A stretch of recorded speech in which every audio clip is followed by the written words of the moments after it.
नमस्कार साथियों, हमारे YouTube चैनल पे आप सभी का हार्दिक स्वागत है। आज की इस वीडियो सत्र में हम बात करेंगे सत्र 2022-23 के लिए शिक्षा के बढ़ते कदम कार्यक्रम के बारे में, जिसके तहत जुलाई से सितंबर माह तक ब्रिज रेमिडिएशन कार्यक्रम का प्रथम चरण आयोजित होगा। शिक्षक क्षमता संवर्धन हेतु तैयार होगा शिक्षक ऐप। प्रथम 4 कालांश में अध्ययन और विद्यार्थी समूह निर्माण, इन सारे विषयों पर हम आज के इस वीडियो सत्र में विस्तार से बात करेंगे। तो आप वीडियो को शुरू से अंत तक जरूर वॉच करें। यदि आपने हमारे चैनल पर पहली बार विजिट किया है तो चैनल को सब्सक्राइब अवश्य कर लें, घंटी को प्रेस कर दें ताकि इस प्रकार के नवीनतम वीडियोज की नोटिफिकेशन आपको समय पर मिल सके। साथ ही यहाँ पर हम जो विस्तृत आदेश जारी हुआ है, जो दिशा निर्देश जारी हुए हैं, उसके बारे में देख लेते हैं। कार्यक्रम निदेशक माध्यमिक शिक्षा राजस्थान बीकानेर से समस्त मुख्य जिला शिक्षा अधिकारी, पदेन जिला परियोजना समन्वयक समग्र शिक्षा, समस्त जिला शिक्षा अधिकारी मुख्यालय माध्यमिक और प्रारंभिक शिक्षा, समस्त मुख्य ब्लॉक शिक्षा अधिकारी, ब्लॉक संदर्भ केंद्र समग्र शिक्षा, समस्त पीईओ और यूसीईओ, समस्त संस्था प्रधान सरकारी और गैर सरकारी विद्यालय यानी कि समस्त विद्यालयों के लिए यह कार्यक्रम है। और इसका विषय शैक्षिक सत्र 2022-23 में विद्यार्थियों के सर्वांगीण विकास, अध्ययन, निरंतरता और शैक्षिक उद्देश्यों की प्राप्ति हेतु विस्तृत कार्य योजना है। हम इस आदेश और इस कार्य योजना को विस्तार से देखते हैं। माननीय मुख्यमंत्री महोदय ने बजट घोषणा 2022 के बिंदु संख्या 6 में कोविड काल के दौरान अध्ययन में हुई क्षति की भरपाई के लिए आगामी वर्ष के स्कूली विद्यार्थियों के लिए 3 माह की अवधि के लिए ब्रीज कार्यक्रम की घोषणा की है।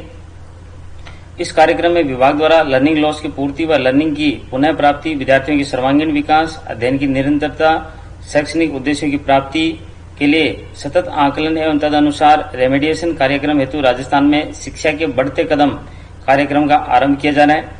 यह कार्यक्रम राज्य के समस्त विद्यालयों हेतु कक्षा 1 से 8 तक में सत्र 2022-23 से आरंभ किया जाएगा। अब यहाँ पे हम देखते हैं कि शिक्षा के बढ़ते कार्यक्रम के विस्तृत दिशा निर्देश क्या है। इस कार्यक्रम के सफल क्रियान्वयन हेतु विद्यार्थियों में गत कक्षा की छूट गई एवं विस्मृत हुई दक्षताओं की सहज प्राप्ति के लिए कक्षा 3 से 8 के लिए 8 ग्रेड के साथ साथ बिहाइंड ग्रेड की यानी कि कक्षा 1 से 2 की 8 ग्रेड स्तर दक्षताओं को सम्मिलित कर क्षमता आधारित वर्कबुक तैयार की गई है और नियमित अध्ययन के साथ साथ उक्त वर्कबुक्स के प्रयोग से विद्यार्थी द्वारा सीखी गई दक्षताओं की ट्रैकिंग की जानी है, जिसके आधार पर विद्यार्थियों को रेमिडिएशन देकर 8 ग्रेड स्तर पर लेके आना है। शिक्षा के बढ़ते कार्यक्रम के कुछ चरण हैं जो कि निम्नानुसार हैं। जो पहला चरण है, देखिए, लर्निंग गैप्स को दूर करने के लिए ब्रिज रेमिडिएशन कार्यक्रम है। विद्यार्थियों को उनके लर्निंग स्तर के आधार पर पृथक समूह का निर्माण कर रेमिडिएशन शिक्षण करवाया जाएगा। इसके तहत जो कार्रवाई की जानी है उसमें पहला कदम आता है कि वर्कबुक का वितरण करना है, यानी कि विभाग द्वारा लर्निंग लॉस को समाप्त करने हेतु RSCERT द्वारा 1 से 8 के लिए लर्निंग लेवल आधारित 18 क्लस्टर वर्कबुक्स विकसित की गई है। ब्रिज रेमिडिएशन कार्यक्रम के दौरान कक्षा 1 से 8 तक के समस्त विद्यार्थियों द्वारा जो नीचे दी गई है ये वर्कबुक्स है, इनका प्रयोग करना है। जैसे वर्कबुक के नाम यहाँ पे दे रखे हैं। पल्लव जो कि कक्षा 1 के लिए है, प्रथम कक्षा 1 के लिए, पल्लव कक्षा 2 के लिए, पहल कक्षा 3 के लिए, प्रयास 4 और 5 के लिए, प्रवाह 6-7 के लिए, प्रखर कक्षा 8 के लिए।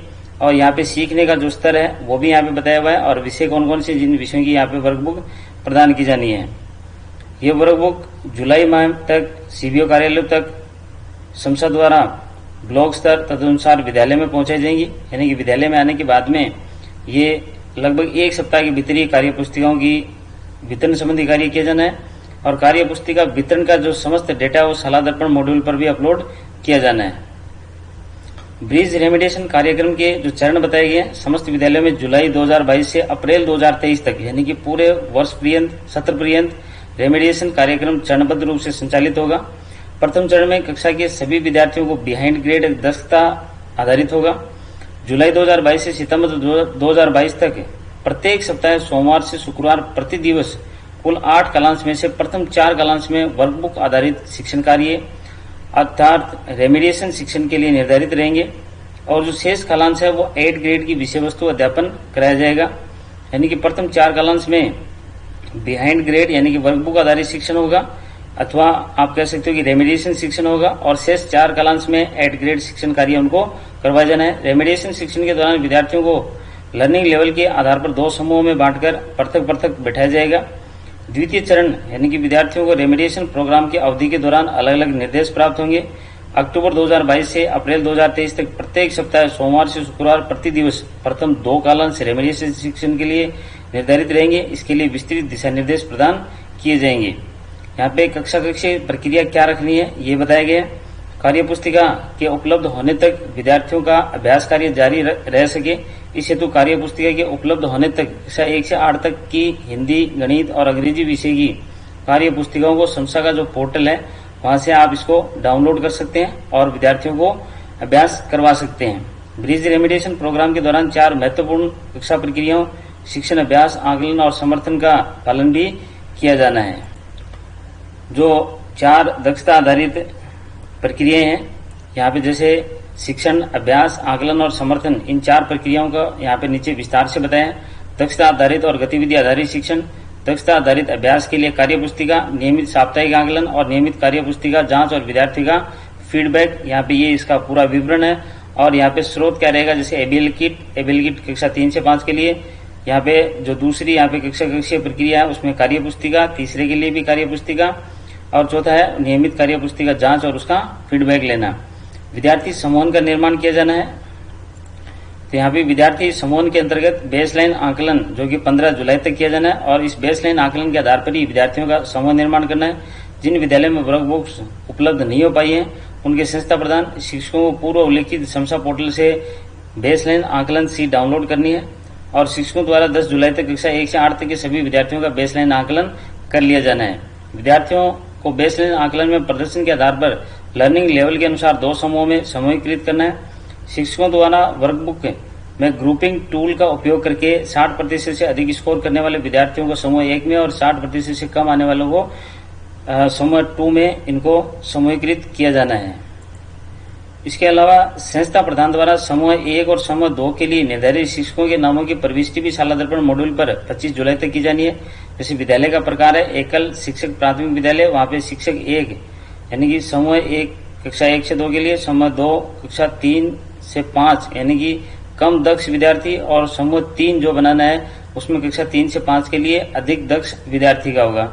और 2 शिक्षक प्राथमिक विद्यालय, वहां पे शिक्षक 1 कक्षा 1 से 3 के लिए, और समूह 1 कक्षा 1 व 2 यानी कि ग्रेड 3 कम दक्ष विद्यार्थी, समूह 2 में कक्षा 3 अधिक दक्ष विद्यार्थी, और जो शिक्षक 2 है उसके लिए इस प्रकार से ग्रुप का निर्माण करना है।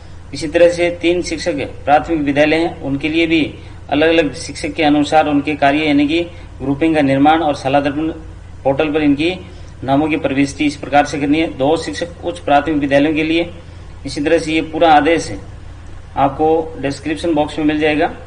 3 शिक्षक उच्च प्राथमिक विद्यालय हैं उनके लिए इस प्रकार से करना है, यानी कि शिक्षक 1 के लिए, शिक्षक 2 के लिए और शिक्षक 3 के लिए, कक्षा 1 से 3 के लिए समूह निर्माण करना है। कक्षा जो शिक्षक 2 है उसके लिए कक्षा 4 और 5 के लिए, और कक्षा 3 जो है शिक्षक 3 जो है उसके लिए कक्षा 6 से 8 के लिए समूह निर्माण करना है, और इसी तरह से प्रविष्टि करनी है।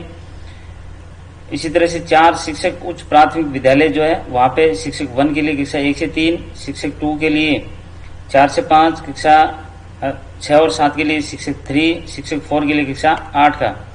अब हम बात कर लेते हैं आकलन के लिए। रेमिडिएशन कार्यक्रम में शिक्षण उपरांत 3 से 8 के विद्यार्थियों की दक्षता प्राप्ति का आकलन व आगे कार्यक्रम संचालन हेतु निर्धारित कार्यक्रम के तहत आकलन करवाया जाना है, और शिविरा पंचांग के अनुसार निर्धारित समय अनुसार 3 दक्षता आधारित आकलन किए जाने हैं, यानी कक्षा 5 व 8 के अतिरिक्त कक्षा 5 व 8 के विद्यार्थियों के लिए 2 दक्षता आधारित समग्र आकलन SA1 और SA2 के आयोजन के पश्चात उनकी बोर्ड परीक्षाएं यथावत रहेंगी।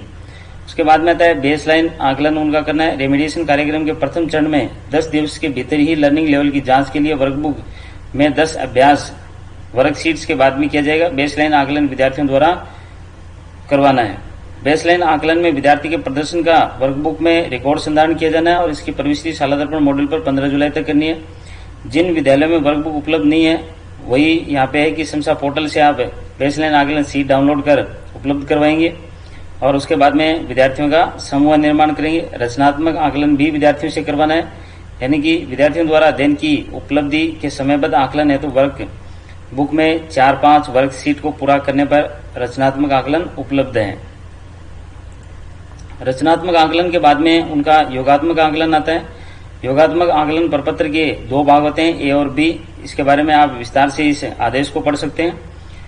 पेरेंट टीचर मीटिंग और होलिस्टिक रिपोर्ट कार्ड के बारे में भी कुछ निर्देश यहाँ पे दिए गए, यानी कि अभिभावकों के साथ में उनके साथ में सक्रिय उनकी भागीदारी बनी रही। इस बारे में पीटीएम का आयोजन करना है और पीटीएम कार्ड में रिपोर्ट कार्ड पर भी चर्चा की जानी है, यानी समय समय पर पीटीएम का आयोजन करते रहना या फिर अभिभावकों के साथ में लगातार संपर्क में बने रहना। शिक्षक क्षमता संवर्धन, जो इस कार्यक्रम के तहत शिक्षा के बढ़ते कार्यक्रम के तहत शिक्षक क्षमता संवर्धन के कुछ उद्देश्य हैं, यानी शिक्षकों को उनकी कक्षाओं के बारे में डेटा आधारित निर्णय लेने के लिए सशक्त बनाना, शिक्षकों को स्वयं पहल करने के लिए प्रेरित करना। इसी तरह से इसके दो माध्यम रहेंगे यहाँ पे, विषय वस्तु में से दक्षता की पहचान करना और उसकी प्राप्ति तो विद्यार्थियों को यथा योग्य अध्ययन करवाना। पहला है शिक्षक ऐप, यानी कि इस ऐप के माध्यम से शिक्षक अपनी कक्षा के विद्यार्थियों के योगात्मक मूल्यांकन में प्रदर्शन की जानकारी प्राप्त करेंगे। विद्यार्थियों के प्रदर्शन के आधार पर ऐप यह भी दिखाएगा कि उन्हें किस लर्निंग लेवल के समूह में विभाजित किया जाना चाहिए, यानी कि इस शिक्षक ऐप में ये सारी जानकारी रहेगी। शिक्षक प्रशिक्षण, शैक्षिक सत्र 2022-23 के लिए शिक्षकों को पंचायत स्तर पर और व्यक्तिगत प्रशिक्षण डिजिटल प्रशिक्षण के माध्यम से प्रशिक्षित किया जाएगा। इसके लिए निदेशक RSCRT उदयपुर नोडल एजेंसी रहेगी और उनके द्वारा विस्तृत दिशा निर्देश भी प्रदान किए जाएंगे। इस प्रकार से जो ब्रिज कोर्स कार्यक्रम सत्र 2022-23 में शुरू किया जा रहा है शिक्षा के बढ़ते कदम कार्यक्रम के तहत, इसके बारे में आज के इस वीडियो सत्र में हमने विस्तार से बात की है। मुझे उम्मीद है आपको ये वीडियो जरूर अच्छी लगी होगी। वीडियो अच्छी लगी तो वीडियो को लाइक और शेयर जरूर करें। वीडियो को अंत तक देखने के लिए आप सभी का धन्यवाद।